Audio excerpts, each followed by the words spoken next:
Tidak pernah kosong tempat sa'i itu. Sampai dibuat 3 lantai. Ada lantai basement, ada lantai 1, ada lantai 2-nya.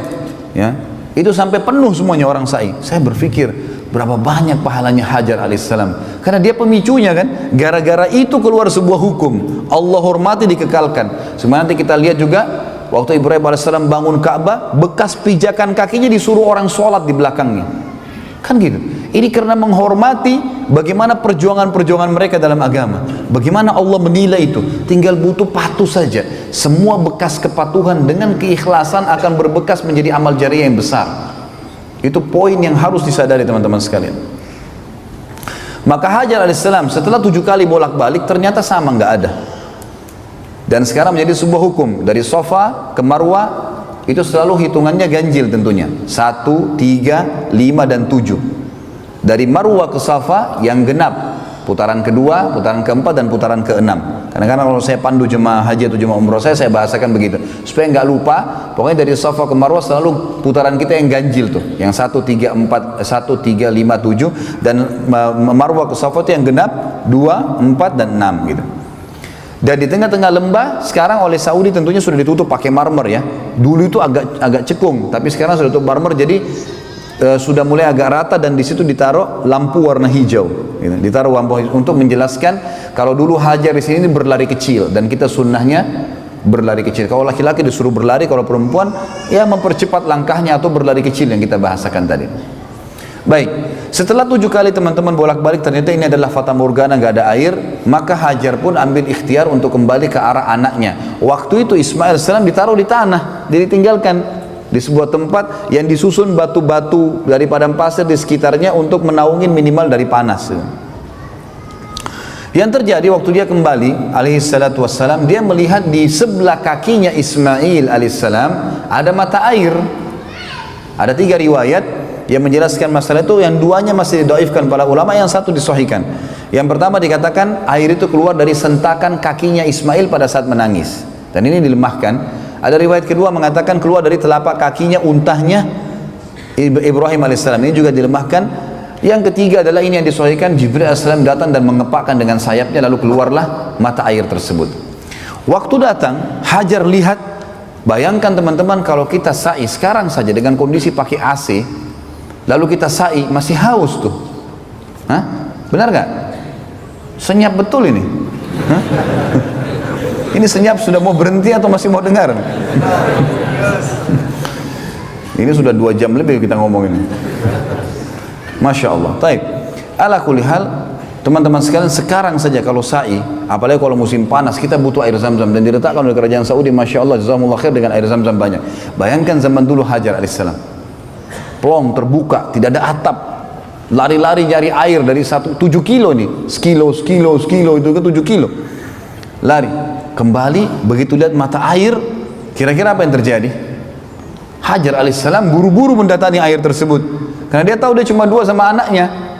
Lalu dia membuat bendungan dari tanah padang pasir sama tangannya alaihissalatu wassalam, dibuat bendungan sambil dia mengucapkan bahasanya orang Babilonia, bahasanya orang Mesir, bahasa asli Kipti. Dia mengatakan zam. Apa artinya itu? Berkumpullah. Gitu kan? Kata ulama, karena ucapan kalimatnya saja ini Hajar alaihissalam, ini pelajaran kedua, amal jariah yang besar. Semenjak kalimat zam-zam keluar dari mulut setiap orang, Hajar panen pahalanya. Lihat ibrah yang luar biasa itu. Bagaimana orang panen pahala hanya karena ketulusan kepada Allah. Sedikit bergerak, pahalanya berlipat-lipat. Gitu kan? Tentang sholat duha misal, saya kasih contoh keluar dari sini. Kata Nabi SAW, di dalam tubuh manusia ada 360 sendi. Kalau dia harus bersedekah untuk 360 sendinya sebagai tanda syukur kepada Allah agar sendi-sendinya bisa bagus, bertahan.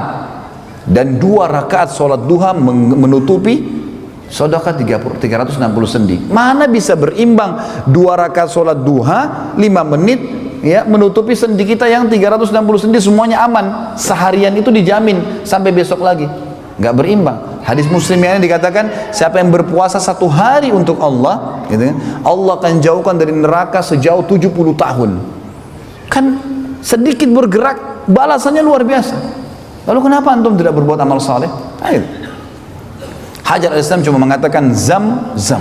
Ditutup. Apa kata Nabi SAW dalam hadis Bukhari? Semoga Allah merahmati ibunya Ismail. Kalau dia tidak menahannya, tidak membuat bendungan tadi, maka Zam-Zam akan menjadi lautan yang luas.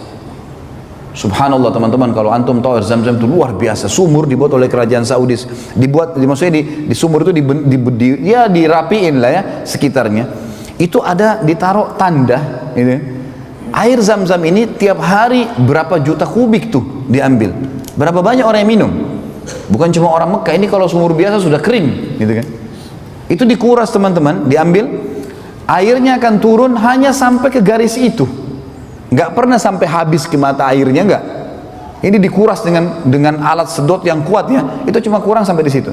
Dan kalau dia setelah itu hanya hitungan, kalau tidak salah saya baca itu 11 menit.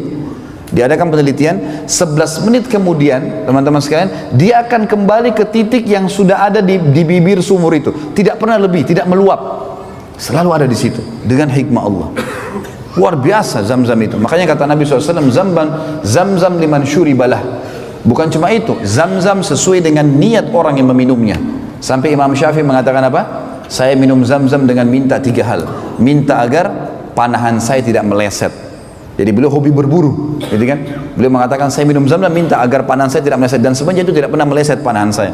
Yang kedua, saya minta agar dijadikan sebagai ulamanya muslimin. Saya pun tidak kenal Imam Syafi'i rahimahullah. Dan yang ketiga, saya minum Zam-Zam minta masuk surga. Orang faham, ulama faham tentang masalah hadis Nabi SAW. Zam-Zam luar biasa. Dan semenjak orang minum Zam-Zam, ya, maka Hajar pun panen pahalanya. Jadi penyebutan namanya sendiri, air Zam-Zam, air Zam-Zam, itu sudah cukup. Dia menyebutkan. Kemudian Ismail AS diberikanlah minum oleh Hajar AS. Kemudian setelah minum teman-teman sekalian, pada waktu itu juga, ini di pagi hari, pada waktu itu juga terjadilah sebuah kejadian kecil. Kejadian kecil ini teman-teman sekalian adalah pecahnya bendungan Ma'rib. Sekarang Mekah kita tinggalin dulu, perjalanan Ibrahim AS kita tinggalin dulu. Kita sekarang lihat sebuah kejadian yang berhubungan dengan itu. Kejadiannya adalah di Yaman, di negeri Yaman, dulu itu ada kehidupan yang subur sekali. Mereka punya bendungan namanya Saddul Ma'rib, terkenal sekali Saddul Ma'rib. Maka mereka dulu saking suburnya, ada bendungan yang Allah kasih mereka ilmu untuk itu. Di sisi kanan dan kirinya itu penuh dengan segala jenis tumbuh-tumbuhan, sayur-sayuran, dan segala jenis buah-buahan. Sampai mereka tuh termasuk negara yang orang kalau mau coba segala macam buah-buahan atau sayur pasti ke Yaman zaman itu, di zaman Ibrahim alaihissalam. Berjalan waktu mereka kufur kepada Allah, tidak bersyukur, maka Allah hancurkan bendungan mereka. Saddul Ma'ribnya hancur. Pada saat Saddul Ma'rib hancur teman-teman sekalian, yang terjadi adalah semua kebun-kebun mereka yang buah-buahan dan sayuran diubah oleh Allah menjadi pohon-pohon sidir, pohon-pohon sidir ya, bidara yang tidak ada buahnya dan durinya banyak, serta pohon-pohon cemara. Jadi nggak berfungsi lagi. Akhirnya apa yang terjadi? Mereka keluar, suku-suku Arab pertama kali keluar waktu itu dari negeri Yaman. Belum pernah keluar. Tidak ada suku Arab di dunia dulu kecuali di situ. Dan perlu saya kasih bawahi tadi, Ibrahim AS bukan dari turunan Arab, dari suku Babilonia, gitu kan? Hajar dari suku Kipti di Mesir. Nanti akan kita jelaskan teman-teman, akan ada awal mula keluar istilah Arab asli dan Arab musta'ribah. Ini secara histori tentunya, ya. Ada Arab yang asli, ada Arab yang terarabkan. Semua orang yang menikah dengan turunan Arab atau orang yang menggunakan bahasa Arab, maka dikatakan orang Arab. Contoh misal, Irak itu tadi saya bilang asli Babilonia. Kenapa sekarang bisa dikatakan negeri Arab? Karena bahasanya bahasa Arab. Dan pada saat Sa'ad bin Abi Waqqas radhiyallahu anhu menembus Persia, Irak, Iran, Afghanistan, Rusia, maka yang terjadi adalah wilayah Irak ini banyak menikah dengan para sahabat, masyarakat setempat, dan jadilah mereka negeri Arab. Negara-negara yang tidak menggunakan bahasa Arab seperti Iran, dulunya juga takluk di tangan kaum muslimin. Rusia tidak dikatakan negeri Arab. Mesir juga sisi lain adalah suku Kipti. Karena waktu Amr bin As radhiyallahu anhu masuk tahun 20 Hijriah ke Mesir, kemudian banyak sahabat yang menikah dengan orang-orang asli sana, lalu sampai sekarang mereka menggunakan bahasa Arab di negaranya, maka dikatakan Mesir negara Arab. Sama dengan negeri Syam, Palestina. Palestina itu bukan asli orang Arab sebenarnya. Maaf, di Palestina ada asli orang Arab memang. Mereka kalau mereka itu dari suku Adnan, ya, dari turunan Ismail AS. Nanti setelah kita jelaskan masalah pernikahan beliau dengan salah satu dari anak kepala suku Jurhum. Kemudian ada Yordania. Yordania itu bukan negara Arab tadinya.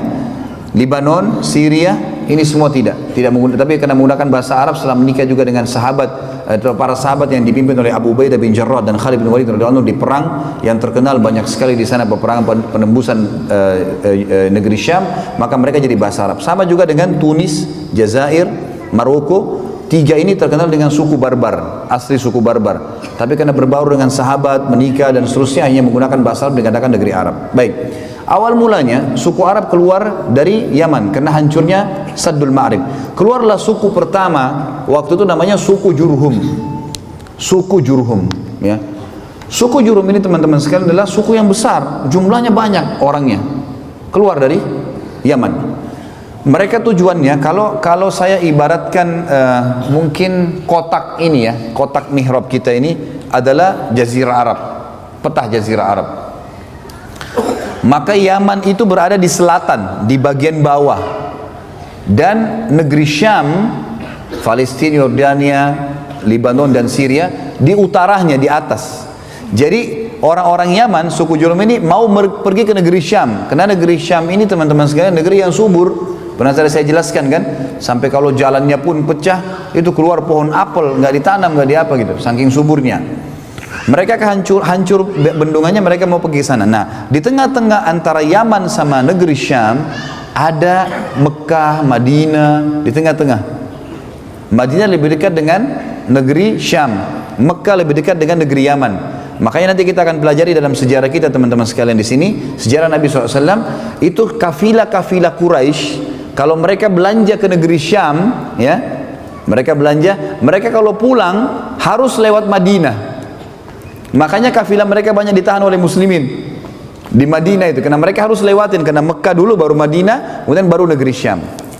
Tapi itu nanti ada bahasan insya Allah. Yang saya ingin diberatkan, pada saat itu teman-teman sekalian keluarlah suku Jurhum dari Yaman, dari bawah selatan Jazirah Arab menuju ke Syam. Mereka lewat di lembah Mekah. Mereka tahu ini lembah padang pasir, gak ada kehidupan. Tapi mereka kaget, mereka lihat dengan hikmah Allah. Ini pada hari yang sama ya, pada pagi itu. Jadi suku Jurhum sudah keluar dari beberapa hari yang lalu nih ceritanya. Tapi mereka pada saat hari tibanya Hajar alaihissalam dengan Ismail alaihissalam di lembah Mekah, hari itu juga dengan hikmah Allah mereka lewat di situ.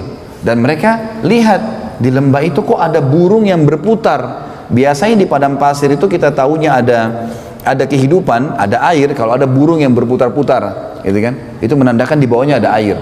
Ya. Mereka bilang, pimpinan sukunya bilang, kayaknya kita nggak pernah tahu di sini ada air nih. Tapi perilaku burung ini aneh, menandakan ada air. Coba pergi lihat. Datanglah akhirnya beberapa orang sukunya datang ke sana. Mereka temukan Hajar dan Ismail alaihissalam. Hajar lagi duduk dekat mata air yang terus keluar, gitu kan? Sementara Ismail di sebelahnya.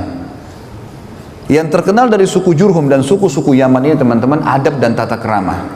Mereka tidak datang menyerang, mereka tidak ambil. Mereka tahu mata air sumber kehidupan. Ada air hidup semua. Kata Allah dalam Al-Quran, A'udzubillahi minasyaitonir wa ja'alna minal ma'i kulla syai'in hayy. Kami jadikan dari air semuanya hidup, gitu ya. Kalau ada air semua hidup. Kita bisa hidup tanpa makan, tapi kita nggak bisa hidup tanpa air. Nggak mungkin. Air ini harus ada. Lalu mereka pun berkata kepada Hajar, datang pimpinannya, wahai ibu, bisa nggak kami ini suku keluar dari Yaman, kehabisan air, nggak ada. Bendungan kami hancur segala. Kami mau ke negeri Syam, tapi kami temukan di sini ada mata air. Bisa nggak anda izinkan kami hidup bersama anda di sini? Dan kami bersedia membayar upeti. Artinya hasil peternakan kami akan berikan kepada anda, susunya, dagingnya, hasil apa saja perkebunan kami nanti kami akan kasih. Yang penting anda izinkan hidup dekat mata air ini. Hikmah ilahi. Maka tiba-tiba Hajar alaihissalam pada saat itu mengatakan, baiklah silahkan tinggal dengan saya, gitu kan. Maka tiba-tiba pada hari itu, sebelum terbenam matahari, kata ahli sejarah, terbentuk komunitas masyarakat Mekah. Padahal tadi lembah, nggak ada orang. Pada hari itu mulailah mereka bangun rumah, mulailah mereka bercocok tanam, mulailah peternakannya dikembangbiakkan, jadilah sebuah kota. Mulai dibangun, gitu kan? Maka terbentuklah awal mula pada saat itu kota Mekah. Dan ini kata para ulama, hikmah ilahi, Allah subhanahu wa ta'ala memang menginginkan itu terjadi. Dan juga tentu saja, ya, ini juga Allah subhanahu wa ta'ala ingin menyelamatkan Hajar alaihissalam yang memang sudah diatur oleh Allah untuk itu. Dan nanti akan ada kisah Ismail dari masa kecilnya sampai menikah dengan suku Jurhum dan seterusnya, ke depannya akan kita sampaikan insya Allah nanti malam. Maka yang di sini kita lihat bagaimana, ya, terbentuk komunitas pertama di Mekah itu. Terbentuk komunitas pertama di Mekah. Baik, ini kurang lebih teman-teman sekalian kisah tentang awal mulanya Mekah, kisah air Zam-Zam, gitu kan. Kemudian kisah Nabi kita yang mulia Ibrahim alaihissalam dengan kedua istrinya, dengan seluk-beluk kehidupan yang sempat kita sampaikan. Dan insya Allah kita akan sampaikan pada pertemuan kita nanti malam, lanjutan dari bahasan kita tentang masalah apa sih yang terjadi setelah itu.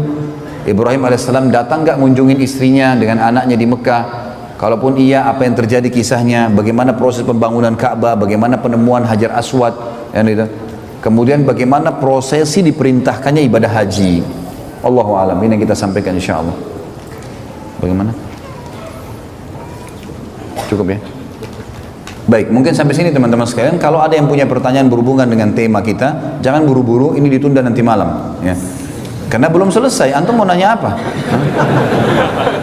Lagian juga kalau antum mau bertanya, kalau di majelis ilmu teman-teman, saran saya begini, kalau saya sering sampaikan di Jakarta, antum ambil ilmunya, amalkan, pulang, amalkan, mati masuk surga. Gak usah terlalu cerewet, nanya ini, nanya itu. Banyak pertanyaan baru tidak diamalkan. Apalagi kalau pertanyaannya propaganda lah, inilah segala macam, tidak ada gunanya semua. Ambil ilmu, pulang, amalin, mati, alhamdulillah. Itu dia. Baik, mungkin sampai sini dulu materi kita tentunya teman-teman sekalian. Saya serahkan kepada teman-teman panitia. Fadhal. Begitu teman-teman, saya tutup dengan doa. Semoga Allah subhanahu wa ta'ala memudahkan segala urusan kita di dunia dan di akhirat. Dan semoga seluruh amal yang pernah kita kerjakan diterima olehnya. Semoga semua dosa yang pernah kita lakukan, kecil atau besar, tersembunyi ataupun terang-terangan, dimaafkan dan digantikan menjadi pahala dengan kemahamurahannya. Dan semoga seluruh perbuatan kita ke depannya, sisa umur ini semua diberkahi, baik di keluarga kita, di harta kita, di ilmu, dan juga puncaknya kita akan dimasukkan ke dalam surga Firdausnya tanpa hisab. Dan kita selalu mendoakan saudara kita di Palestina, di Syria, di Yaman, di Irak, di Myanmar, di Ahsa, dimanapun mereka berada sedang terlindas. Semoga Allah ikhlaskan niat mereka, terima para syuhada mereka, dan juga Allah muliakan Islam di tangan mereka dan tangan kita semua. Dan semoga Allah mempartisipasikan kita bersama mereka di pahala, baik dengan doa dan harta juga dengan jiwa kita. Dan semoga Allah dengan kemahamurahannya menyatukan kita semua di surga Firdausnya tanpa hisab, sekali lagi dengan kemahamurahannya. Dan juga teman-teman sekalian, sebagai penutup saya ingin mengajak teman-teman untuk mendatangi web resmi di www.khalidbasalamah.com. Dan saran saya, kalau memang mau dengar ceramah saya, hanya masuk ke web itu saja. Jangan mudah terprovokasi teman-teman dengan sebagian orang yang sengaja mengadu domba ceramah, mengambil cuplikan, dipotong-potong yang tidak ada manfaatnya sama sekali, tidak untuk dia, tidak juga untuk umat. Itu kan bahkan malah jadi masalah. Maka ini lebih baik dijauhi, dihindari. Ada hal-hal yang difitnahkan dan seterusnya, ini semua tidak ada manfaat sama sekali. Dan ceramah saya alhamdulillah sudah mencapai sekitar hampir 600 judul, bisa diikuti dengan hikmah Allah. Selalu isinya qala Allah, qala Rasul, gitu kan. Apa yang disampaikan, tidak ada sesuatu yang baru, agama murni yang sedang dijaga. Maka ini saran saya. Kemudian yang kedua, saya juga menyarankan Allahu alam, ini setiap ceramah saya kalau saya lagi sampaikan sebulan sekali. Tapi bagi teman-teman yang berminat untuk punya amal jariah, tapi ini di Jakarta tentunya sekarang, kami sedang membangun Islamic Center untuk masjid, kampus pelatihan dai, dengan tentunya ini nanti sekolahnya akan gratis ya, untuk siapa saja minimal tamatan SMA, kemudian mereka bisa sekolah 2 tahun dengan target hafal 30 juz Al-Quran dan juga menghafal 1000 hadis. Dan insya Allah kalau kami bisa tingkatkan ke strata S1, kami akan programkan untuk STAI, Sekolah Tinggi Agama Islam.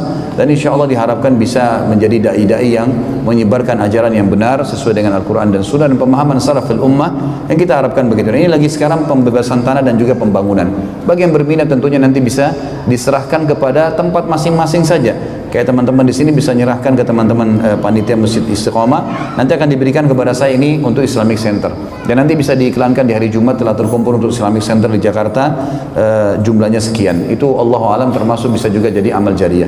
Begitu teman-teman sekalian, sampai ketemu insyaallah nanti malam, semoga dalam keadaan sehat dan berkah. Subhanakallahumma bihamdika asyhadu an la ilaha illallah astaghfirullah wa atubu ilaik. Wassalamualaikum warahmatullahi wabarakatuh.